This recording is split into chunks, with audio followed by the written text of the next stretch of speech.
Our guest today, Her Excellency Mrs. Dolapo Osinbajo, the wife of Vice President of the Federal Republic of Nigeria. Thank you so much for joining us, ma'am. Now, there's so much to talk about and wish we had all the time in the world to talk. But can we focus on some of the work that you're doing that may not be so publicized, but it's changing lives? I know about the work with the boys under the bridge and the street boys, but what else is Her Excellency up to? I love to teach the Word of God, and I imagined being in this position, I might not be able to do that anymore. And that was a great source of anxiety for me, because I didn't want to become less fruitful than I had been because of what God has done. And my children came up with the idea of starting a daily devotional so I could share it with the few hundred people we have in the church, the ladies. So I imagined we'd probably have a couple hundred or 300 ladies on the devotional every day, but it's now, of course, really because grown. it's the Vice President's wife's I don't devotional, think we must anyone spread knows. it. I don't think anyone knows it's me. No way. Because a lot of people say, "Sir, thank you for the word today," and I don't think they know it's me. Since it's No just one us has- talking, would you tell me what name you use? It's just us talking. It's no just my name, but somehow nobody connects it to me, because no one has ever said anything to do with the government or the nation. And many times they refer to me as though I'm a man. Wow. Well, now they know. But you also do work with is it women who are battered? Yes, I have run a couple of shelters in Lagos State for a few years now. And we have a shelter for battered women and trafficked women and children. We have one that's 150 beds, and the second one is 100 beds. And I've heard every horror story there is to hear, every bad thing man can do to man, I've heard. Through the women and the children that come to the shelter, we have a lot of domestic violence and a lot of sexual abuse, which seems to have increased over the years. And it's just heartbreaking, really. So the shelter provides a place for those who need it from 6 weeks to 3 months, just to settle them. We have a clinic in each shelter. We have a 24-hour nursing care in each shelter.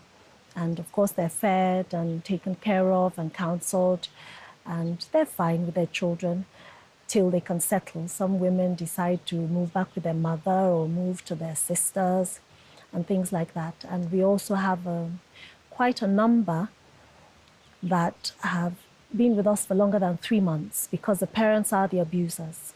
Wow.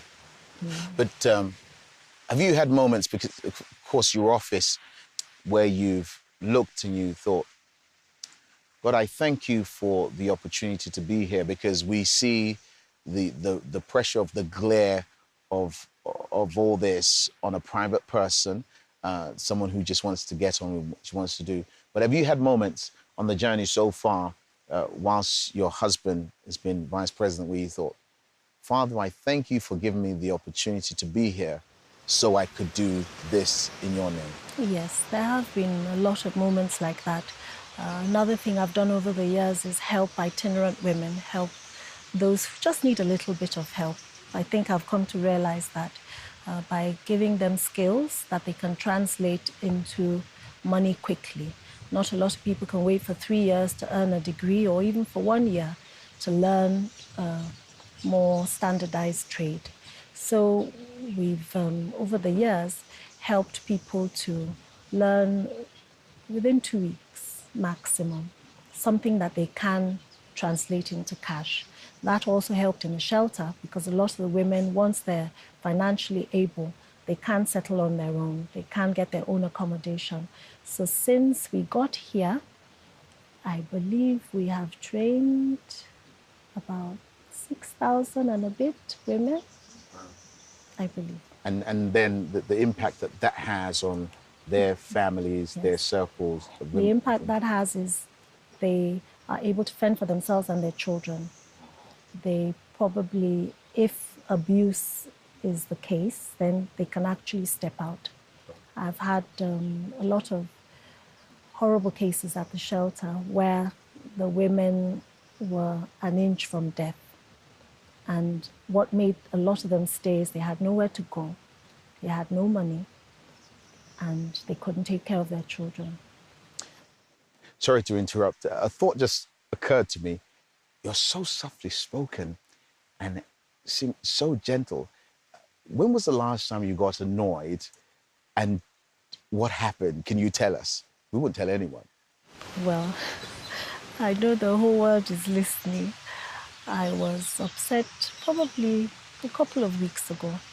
I think because my voice is so quiet, my frame is so slight, I get taken advantage of. People think they can do things and get away with it because they know she won't yell and she won't be upset. But I got really upset. Wow. Our time is up, but I'd really want to get into the world of Mrs. Osinbajo. When you have your moments where you want to feed your spirit, because they do say, composers say that music is food for the spirit. What does Her Excellency sing? It depends on what day of the week it is and what's going on. On this day, what have you been singing? On this day, just as I am without one plea, but that thy blood was shed for me, and that thou bidst me come to thee, O Lamb of God, I come. I come. I need the Lord. I've just sang a duet with Her Excellency, the Vice President. We're going to put that on record and sell it.